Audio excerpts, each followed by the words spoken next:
Agatha all along series finally खत्म हो गई और इसके 2 एपिसोड तो भाई कुछ ज्यादा ही डिसअपॉइंट कर गए। वैसे मुझे पता नहीं था कि इसके दोनों एपिसोड एक साथ रिलीज हुए थे 23 सितंबर को, और ये बात मुझे 1 नवंबर को पता चली। मैं बिजी था तो इसलिए मैं वीडियो नहीं बना पाया, और जब मैंने इसके दोनों एपिसोड देखे तो मैं सोचने पर मजबूर हो गया कि जो हमें मेफिस्टो का हिंट मिल रहा था वो एवे ही थे। शायद इस सीरीज की हाइप बढ़ाने के लिए मेफिस्टो का नाम भी लिया गया, पर ऐसा कोई विलन देखने को नहीं मिला जैसे कि अगाथा का बेटा निकोलस और the Lord of the evil Mephisto. बहुत सारी एक्सपेक्टेशन थी इसके 2 लास्ट एपिसोड से, जो कि पूरी की पूरी बर्बाद हुई। तो चलो पहले इन दोनों एपिसोड की कहानी को एक्सप्लेन करते हैं। तो एपिसोड 8 की कहानी शुरू होती है एलिस से, जिसको डेथ ले जाती है, मतलब रियो। फिर वहां पर कहानी आती है जहां पर 7 एपिसोड की कहानी खत्म हुई थी, मतलब कि लेला की मौत हुई थी और ये सब उस ट्रैक से निकल के भाग रहे होते हैं। फिर वहीं देखते हैं जैन और बिली को और अगाथा को भी, जो भाग रही है रियो से। फिर वो एक दूसरे से सौदा करते हैं, जिसमें रियो कहती है अगाथा से कि उसे बिली चाहिए और बदले में डगर के अंत में तुम्हें पावर्स मिलेंगी, जिसमें अगाथा मान जाती है। तो ये तीनों चल पड़ते हैं विचेस रोड पर, और ये वहीं आके रुकते हैं जहां से इन्होंने शुरू किया था और अपने जूते उतारे थे। इनको लगा ये एंड है और विचेस रोड खत्म हो गया है, पर अगाथा नहीं मानती और आगे चलने को कहती है, जिस पर बिली जूते पहनता है और जब वो उठता है तो वो एक रूम में होता है। और ऐसे ही ये तीनों रूम में होते हैं, जिसमें अगाथा बोलती है कि ये उनके बेसमेंट की जगह जैसी है। असल में वो वही होती है, बट उसकी अपीयरेंस थोड़ी चेंज होती है। फिर यहीं पर जैन को पता चलता है कि अगाथा ने ही जैन की पावर को बाउंड किया था, और जैन फिर अपनी पावर्स दोबारा हासिल करती है, और जब उसको पावर्स मिल जाती हैं तो वो वहां से गायब हो जाती है। जिस पर अगाथा समझ जाती है कि ये लास्ट इम्तिहान है और जिसको जो चाहिए वो यहाँ मिलेगा, और जैन को जो चाहिए था वो उसे मिल गया। फिर अगाथा बिली की मदद करती है टॉमी की सोल को ढूंढने में, और फिर बिली ऐसा फील करता है कि वो किसी को डुबा रहा है, और फिर बिली को वो नहीं मिलता, मतलब कि उसको टॉमी की सोल नहीं मिलती, मगर वो भी उस रूम से गायब हो जाता है। फिर अगाथा अकेले ही इस इम्तिहान को पूरा करती है, जिसमें वो एक टूटी हुई जगह पर एक पौधा उगाती है, जिससे ये इम्तिहान पूरा होता है, और फिर वो इस बेसमेंट के दरवाजे से बाहर निकल जाती है,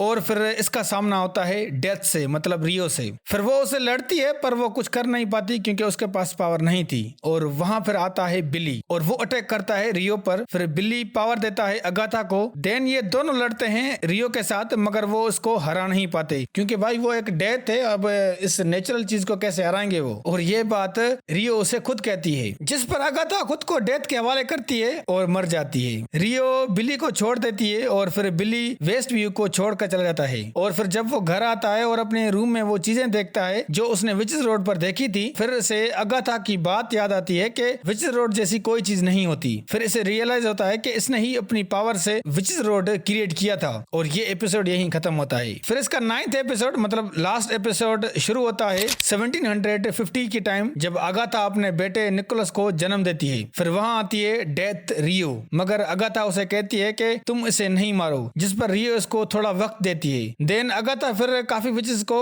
मार देती है और उनसे पावर छीनती है। फिर जब निकोलस 7 साल का हो जाता है तो वो एक गाना गाता है, या फिर बनाता है ballad of the witches road. फिर एक दिन अगाथा का बेटा मर जाता है क्योंकि वो बीमार रहता है, और अगाथा उसकी कब्र पर वही विचेस रोड का गाना गाती है, जिस पर विचेस को लगता है कि सच में कोई विचेस रोड पर जाने का रास्ता है जिसको पूरे करने पर जो चाहे मांग सकते हो। और जब ये अगाथा से पूछते हैं तो अगाथा भी हाँ करती है, और फिर अगाथा एक विचेस की टोली बनाती है। फिर अगाथा उन विचेस को मार देती है, और इसी तरह वो काफी सालों तक बहुत सारी विचेस को मार देती है। और इस तरह आते आते जब बिली अगाथा से मिलता है और वो जब अगाथा को विचेस रोड पर चलने को कहता है, तो वहीं अगाथा फिर एक टोली बनाती है, जिसमें अगाथा को पता था विचेस रोड जैसी कोई जगह नहीं है, और जब विचेस की टोली बन जाएगी तो वो उनसे पावर छीन लेगी। बट ऐसा होता नहीं है क्योंकि विचेस रोड का दरवाजा खुल जाता है, जिस पर अगाथा परेशान हो जाती है। देन प्रेजेंट टाइम में देखते हैं कि अगाथा का गोस्ट आता है बिली के कमरे में, और फिर वो बिली को कहती है कि तुमने अपने मैजिक से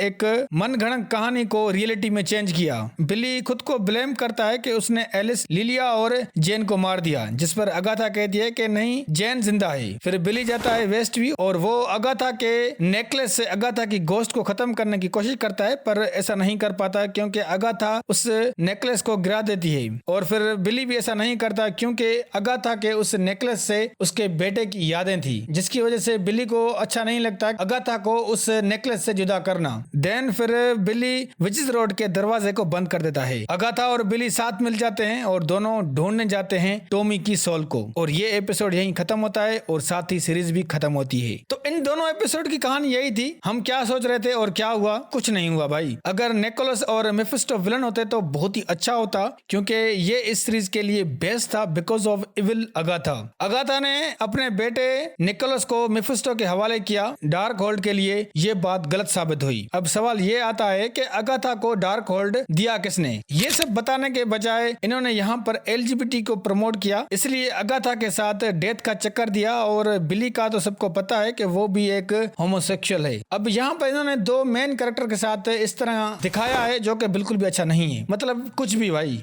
जैसा भी सीरीज अच्छी चल रही थी, बट लास्ट वाले 2 एपिसोड को लेकर मैं पर्सनली मायूस हुआ। मुझे लगा बिली अपने भाई की सोल को ढूंढ लेगा, पर ऐसा नहीं हुआ। अगाथा भी बड़ी पावरफुल विचेस बन जाएगी और शायद डॉक्टर स्ट्रेंज 3 में हमें देखने को मिले, पर वो भी नहीं हुआ। और ये मार्वल हमेशा ऐसा ही करता है, जिसकी वजह से इनकी अच्छी अच्छी सीरीज फेल हो जाती हैं। वैसे इस सीरीज को रॉटेन टोमेटो की रेटिंग अच्छी मिली है और साथ ही IMDb भी। वैसे इसकी रेटिंग और भी अच्छी थी, बट इनके जो 2 लास्ट एपिसोड आए उनकी वजह से इसकी रेटिंग गिर गई। वैसे जो हमें वांडा के जो हमें रेफरेंस मिल रहे थे कि वो वापस आएगी, तो भाई मुझे तो नहीं लगता कि इस तरह का कोई भी हिंट नहीं मिला है इस सीरीज में, जिस पर हम थोड़ी बहुत एक्सपेक्टेशन रख सकें कि इन द फ्यूचर हमें वांडा देखने को मिले। 616 अर्थ की वांडा नहीं है, वो मर चुकी है। हाँ, हो सकता है कि आगे चलकर किसी दूसरी यूनिवर्स की वांडा हमें देखने को मिले। तो ओवरऑल सीरीज जस्ट अच्छी थी। तो भाई मैं तो इस सीरीज को रेटिंग दूंगा 7 आउट ऑफ 10। और अगर ये आपको सीरीज अच्छी लगी है तो आप कमेंट करके बताएं कि आपको ये सीरीज कैसी लगी।